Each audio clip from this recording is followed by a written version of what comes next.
বাগুইআটির পর নরেন্দ্রপুর ফের কাউন্সিলরের বিরুদ্ধে দাদাগিরির অভিযোগ। দোকানে ব্যবসায়ীকে না পেয়ে নাবালক ছেলেকে মারধরের অভিযোগ। অভিযুক্ত রাজপুর সোনারপুর পুরসভার 7 নম্বর ওয়ার্ডের কাউন্সিলর রঞ্জিত মণ্ডল। দোকানে থাকা 1.5 লক্ষ টাকা লুট করা হয়েছে এমনও অভিযোগ করা হচ্ছে। গায়ের জোরে দোকানে তালাবন্ধ করে দেওয়া হয়েছে এই অভিযোগ করা হচ্ছে। নরেন্দ্রপুর থানায় অভিযোগ দায়ের করা হয়েছে। আমরা বিষয় নিয়ে আরো কথা বলে জানবো। আমাদের সঙ্গে রয়েছেন আমাদের প্রতিনিধি তথাগত। ঠিক কি অভিযোগ করা হচ্ছে? দেখো, এই ঘটনায় ইতিমধ্যে আক্রান্ত ব্যবসায়ী তিনি অভিযোগ দায়ের করেছেন। তার যেটা অভিযোগ যে ওই কাউন্সিলর এবং তার লোকজন এর আগেও তার উপর হামলা চালিয়েছিল কয়েক বছর আগে, এবং গতকাল ফের তার উপর হামলা চালানোর চেষ্টা করা হয়। যদিও সেই সময় তিনি দোকানে ছিলেন না এবং তিনি দোকানে না থাকায় তার নাবালক ছেলেকে মারধর করা হয় এবং বৃহস্পতিবারই তিনি নরেন্দ্রপুর থানায় অভিযোগ দায়ের করেছিলেন। সেই অভিযোগের ভিত্তিতে বৃহস্পতিবার ঘটনা তদন্ত শুরু করেছে নরেন্দ্রপুর থানার পুলিশ এবং এই ঘটনায় একাধিক জনের সাক্ষ্য গ্রহণ করা হয়েছে, এমনটাই কিন্তু নরেন্দ্রপুর থানার পুলিশ সূত্রে জানা গিয়েছে। পাশাপাশি এই ঘটনায় কাউন্সিলরকেও জিজ্ঞাসাবাদ করা হতে পারে এমনটাও জানানো হয়েছে। যদিও রাজপুর সোনারপুর পুরসভার 7 নম্বর ওয়ার্ডের কাউন্সিলর রঞ্জিত মণ্ডল এবং একাধারে তিনি যেমন কাউন্সিলর, অন্যধারে তিনি সিআইসি প্রতিনিধিও, তিনি যেটা জানিয়েছেন তিনি এই ঘটনার সাথে কোনোভাবেই যুক্ত নন এবং তিনি উপস্থিত ছিলেন না এমনটাই তিনি দাবি করেছেন। অন্যদিকে ব্যবসায়ীর আরও যেটা অভিযোগ যে তিনি ব্যবসার মালপত্র আনার জন্য প্রায় 1.5 লক্ষ টাকা দোকানের মধ্যে রেখেছিলেন, সেই টাকাও তার খোয়া গিয়েছে। এর পাশাপাশি ওই দোকানের যে চাবি, সেই চাবিও ছিনিয়ে নেওয়া হয়েছে তার কাছ থেকে, এমনটাও অভিযোগ। এবং অভিযোগ দায়েরের পরেও তার উপর তাকে লক্ষ্য করে নানান ধরনের হুমকি দেওয়া হয় এবং যে কারণে গতকাল তিনি বাড়িতে থাকতেও পারছিলেন না এমনটাও তিনি জানিয়েছেন। এই অভিযোগ জানানোর পর কাদের তরফ থেকে হুমকি আসছিল? দেখো, কাউন্সিলরের পক্ষ থেকে তাকে হুমকি দেওয়া হচ্ছে এমনটাই কিন্তু তিনি অভিযোগ করেছেন এবং ফের এই মর্মে কাউন্সিলরের বিরুদ্ধে গতকাল রাত্রে তিনি অভিযোগও দায়ের করেছেন এবং তার যেটা বক্তব্য যে তিনি বাড়িতে থাকতেও পারছিলেন না এবং তিনি আপাতত আতঙ্কে অন্যত্র রয়েছেন। যদিও এই ঘটনার পুলিশ তদন্ত করেছে, এখনো পর্যন্ত এই ঘটনায় কোনো পদক্ষেপ নেওয়া হয়নি, যেটা দাবি করেছেন অভিযুক্ত এবং যিনি অভিযোগ করেছেন সেই ব্যবসায়ী। তিনি এখন সেই যেহেতু কাউন্সিলর বলছেন যে এই সমস্ত অভিযোগগুলো তিনি অস্বীকার করছেন, উড়িয়ে দিচ্ছেন, কিন্তু তার বক্তব্য কি? কেন তার নাম তাহলে আনা হচ্ছে? কেন এই অভিযোগ করা হচ্ছে তার নামে?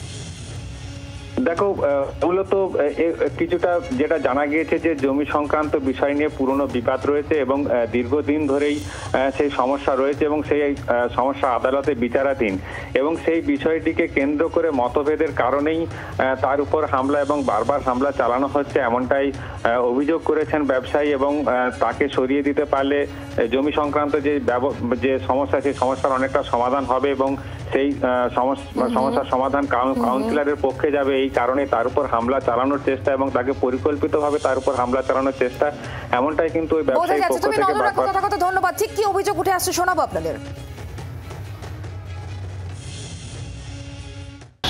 হঠাৎ দেখি ফোন বাজছে, ছেলে ফোন করেছে আর কান্নাকাটি করছে। এই ব্যাপার 7 নম্বর ওয়ার্ডের কাউন্সিলর রঞ্জিত মণ্ডল এই গিয়ে আমার বাচ্চা 16 বছর প্লাস নাবালক বাচ্চাকে বেধড় মারধর করছে বা বলছে যে বাবা আমার বুকি লাথি মারছে, আমি শাটার নামাতে দিচ্ছি না বলে আমার হাতে লাথি মারছে, গালে সাবাট করে চড় মারছে, চুলির মুঠি ধরে সমানে হিচকাচ্ছে। যখন কোনো দিকই পাচ্ছে না তখন আমার মানে পুরুষাঙ্গটা হাত দিয়ে চেপে ধরে যাতে আমি দম বন্ধ হয়ে যায়, আমি শাটারটা সেরে দিই।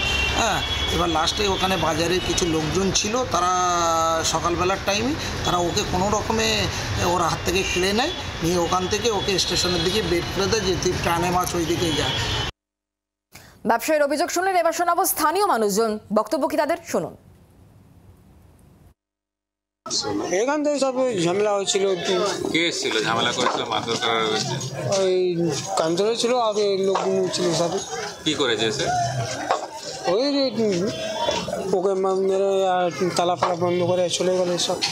এখানে কি তুমি তখন তোমার সামনেই ঘটনা ঘটেছে? আমি তখন এই ছিলাম। এগিয়ে ছিলে তোমরা?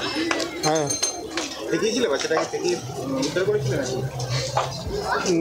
ধরে লাস্টে ওইদিকে নিয়ে চলে গেল লোক। যে কাউন্সিলরের বিরুদ্ধে এই অভিযোগ উঠে আসছে সেই কাউন্সিলর তিনি কি বলছেন শুনুন। প্রথমত একটা ভাবতেই অবাক লাগছে যে আমার সম্বন্ধে এলিগেশনটা আসছে।